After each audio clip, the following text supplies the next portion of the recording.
In most cases, a female shit test consists of either a seemingly pointless question or an equally pointless action. In rare cases, it may also take the form of a critical or provocative command. A shit test can take almost any form, which often makes it difficult to recognize as such. It serves as a way for women to assess a man's character and determine whether he is worth being with, whether he possesses the necessary expertise to solve a specific problem, or whether he is simply dazzled by her good looks. To put it colloquially, whether he has got balls. And what women won't admit, whether he is confident enough to handle their insecurities. Example: a man and a woman are sitting in a restaurant. The woman says, "That waitress is really pretty, isn't she?" She obviously feels inferior to the supposedly pretty and younger waitress. Another example: at a party, a man and a woman are talking. At some point, the woman walks away. He asks, "Where are you going?" And she replies, "You're so possessive." It's important to know that women usually don't use shit tests on purpose. It happens instinctively. In many cases, a woman uses them to get answers to questions she doesn't dare to ask directly. Does he just want me for sex? Will he reach out afterwards? Will he love me and be faithful to me? Is he a good advisor and supporter? Will he reject me if he finds out about my secret preferences? What if I lose my attractiveness as I get older? Often shit tests are also about checking whether the man will still treat the woman with respect even if she gives herself to him too quickly. No woman wants to be seen merely as a sex object, even if the time between meeting and the bedroom is extremely short. In fact, women often know within seconds whether they find a man attractive enough to welcome him into their bedroom. The shit test is meant to either confirm or refute this judgment. For men, shit tests are often uncomfortable, but they indicate that the woman is sexually interested. Women also use shit tests to hide the fact that they are on the hunt for a man. As a man, you should always keep in mind the old saying that the woman is the only prey who lies in wait for her hunter. If the couple is in a relationship, the shit test checks whether the man still lives within his own frame. If he has adapted too much to her view, things may look bleak for the relationship. The principle happy wife, happy life is unfortunately false. Women prove this time and again when they chase after men who show little to no interest in them outside the bedroom.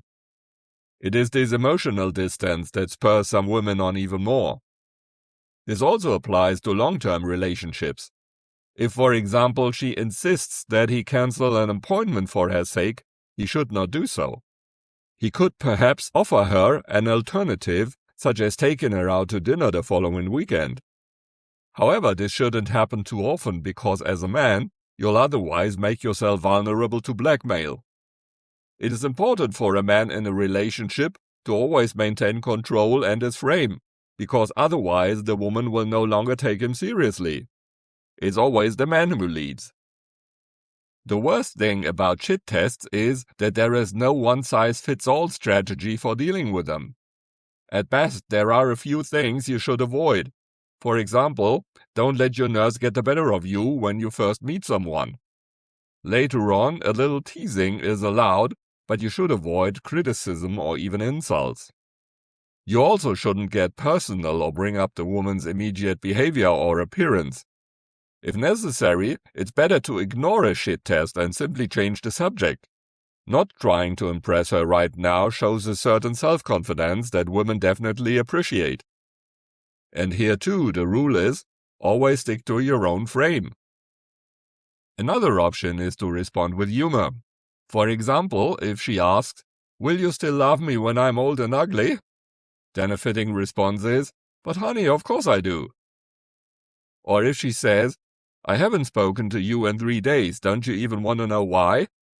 Then you reply, "No honey, I respect your decision and trust you." But of course with a friendly smile and a wink. Another absolute classic is the question, "Do you like my new dress?" You could answer, "As a man, I don't care what you take off." Or you could take her in your arms and say, "No, take it off right now." Then you can certainly follow up your words with action. Sometimes even a completely outlandish response can help. For example, if she asks, "Doesn't this waitress have a nice butt?" Then, "Should I give it a squeeze?" would be a good retort, but you shouldn't actually do it. Occasionally, it can help to turn the tables. If she asks, for example, "Are you trying to get me drunk?" because you've already ordered your third cocktail, then, "No, I'm helping you get me drunk," would be a good response. And last but not least, an honest answer can be disarming. If she says, "I'm too difficult for you," you could reply, "But at least you're not boring." Unfortunately, the reaction you ultimately show depends heavily on the individual situation. Despite all caution, it can happen that the man gets annoyed by the woman's shit tests. If it gets out of hand, you should point it out to her, even if you risk ending the relationship. In that case, she just wasn't the right one anyway. This offers the man the prospect of finding happiness with someone else and gives the woman the chance to correct her behavior. Because the same rule applies here: never give up your own frame. It can even happen that a woman is initially offended but then comes back because she has understood that there is a line she must not cross.